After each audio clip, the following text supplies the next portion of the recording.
Hello साथीहरू सबैजनालाई मेरो नमस्कार। म फेरि आज तपाईँहरूमाझ एउटा लोकप्रिय कथा लिएर आइसकेको छु र सबैजनाले सुनेर साथ दिनुहोला है त।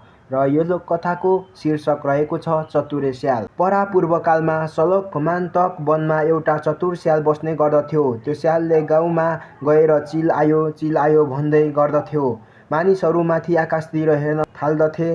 त्यसै समयमा स्यालले मौका छोपेर कुखुराहरू चोरेर भाग्थ्यो। स्यालको बदमाशीपना देखेर मानिसहरू हैरान भइसकेका थिए। एक दिनको कुरो हो, गाउँलेहरू सबै मिलेर त्यसलाई बाँधेर जमिनमा लताड्न थाले। जमिनमा लताड्न लागेको बेला आहा कति मजा आयो भन्ने गर्दथ्यो र बालुवामा लताड्दा आइया दुख्यो मरे भन्ने गर्दथ्यो। अनि ती मानिसहरूले धेरै बेर बालुवामा लताड्ने गर्दथे। त्यसपछि त्यसलाई बाँधेर मानिसहरू घर फर्किए।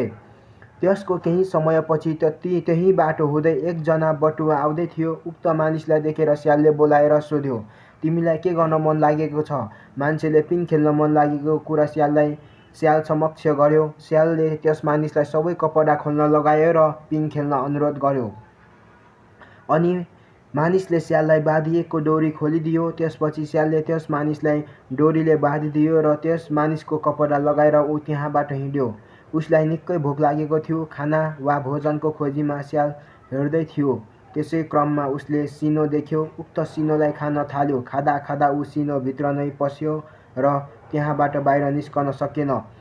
त्यसै बाटो हुँदै महादेव र पार्वती आउँदै थिए। सिनोभित्रबाट केही आवाज आएको सुनि सिनोको नजिक गई महादेवले "त को होस्?" भनी सोधे। स्यालले "म महादेव हुँ" भनी जवाफ दिए। त्यसपछि महादेवले रिसाएर "म हुँ महादेव" भनी हप्काए। स्यालले भन्यो, "साँच्चै तिमी महादेव हौ भने लौ पानी पारेर देखाऊ।" त्यसपश्चात "ल हेर, म महादेव हुँ" भनी पानी पारिदिए। पानी परेपछि सिनो कमलो भयो र स्याल बाहिर निस्कियो। महादेव रिसाई स्याललाई छोप्नका लागि तम्सिए। स्याल डराएर दुलोभित्र पस्न खोज्दा महादेवले स्यालको पुच्छर समाते। स्यालले हा हा हा हा "तपाईको रुखको जरो समात्नुभयो, मेरो पुच्छर होइन" भन्यो। त्यसपछि महादेवले पुच्छर छोडिदिए।